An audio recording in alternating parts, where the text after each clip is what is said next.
Director of, or Executive Director of Cannabis Patients Alliance. We are an advocacy group. We fight for safe, legal, and affordable access to cannabis in whatever way works best for the patient.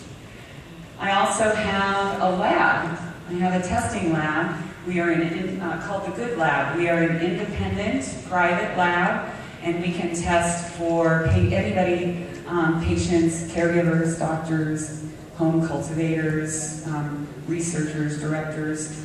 I've been in cannabis, involved in the industry since 2009 when I worked at a dispensary. And I remember I voted for Amendment 20. I voted for medical marijuana, but I guess it never really made the connection that it would ever work for me until then.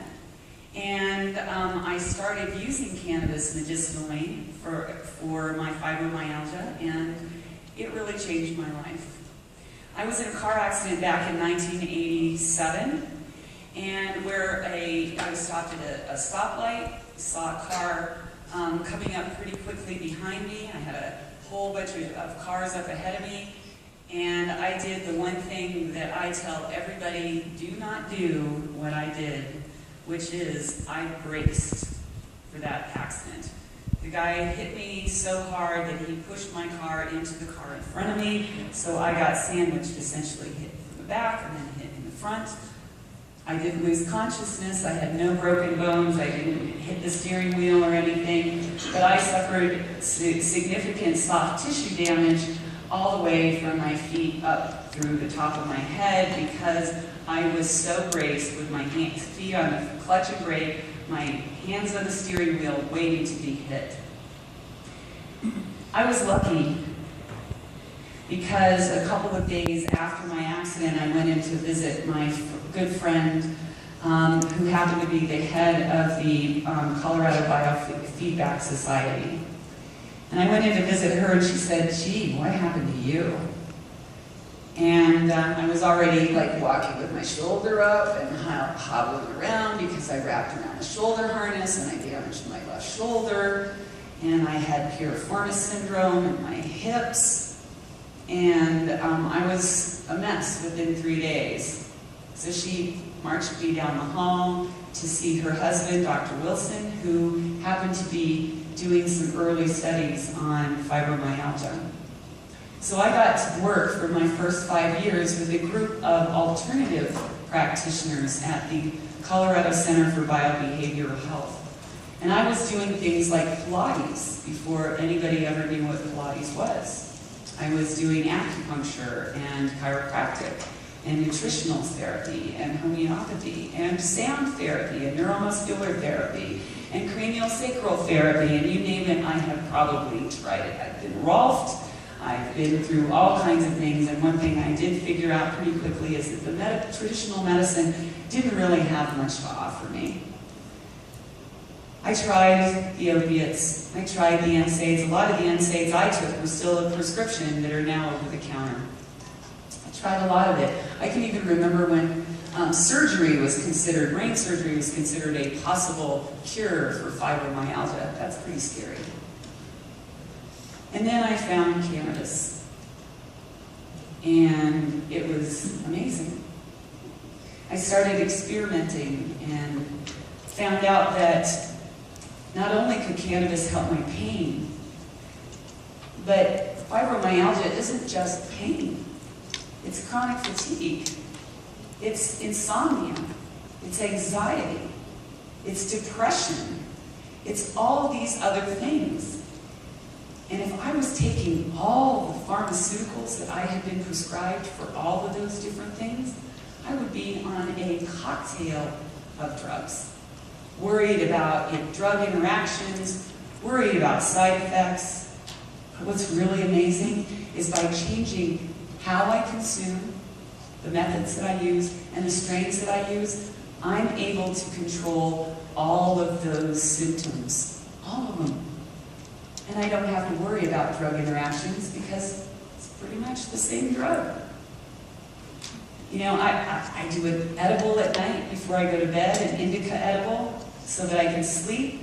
And it was great to hear Dr. Weiser's presentation earlier today, because if I can get good sleep, I I am so much better the next day.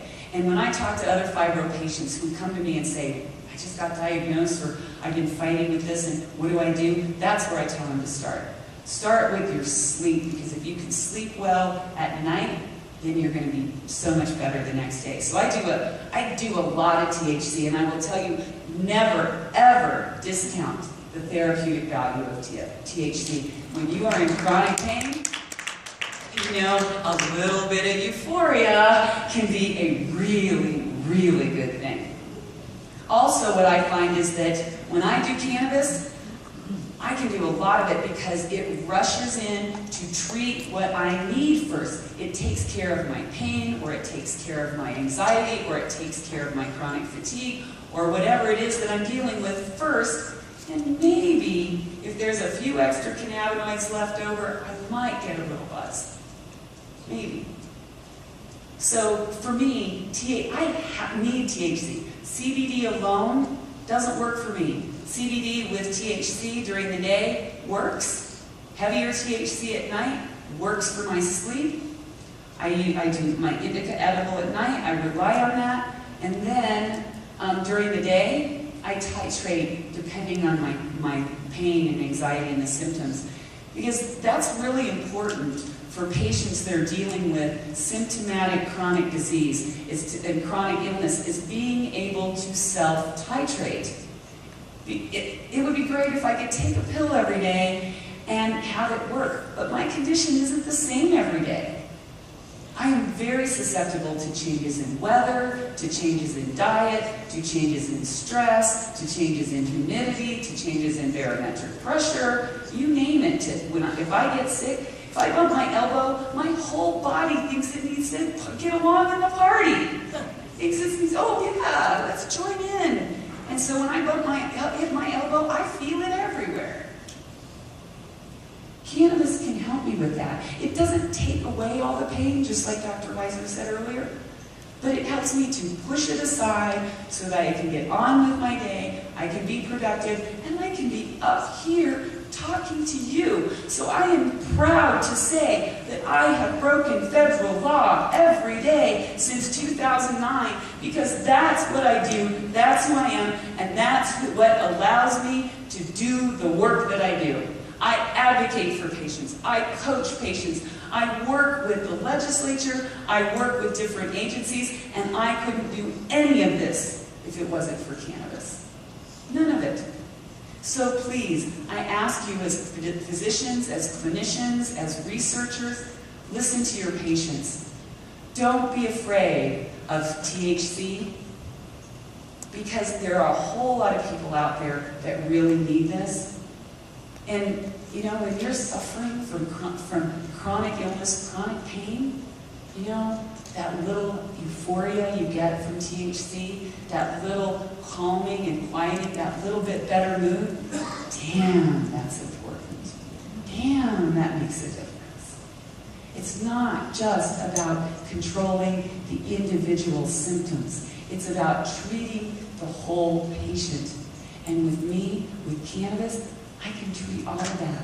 I've lost 50 pounds since I went off my pharmaceuticals 2 years ago. Wait a minute. It's going to be almost 5 years since I took my last pharmaceutical. I use cannabis exclusively. I've lost 50 pounds. I can go hiking. The 8 months my husband and I took off in our motorhome, and those were the healthiest times that I've had in years, because I was doing cannabis regularly. So get your patients on a regimen.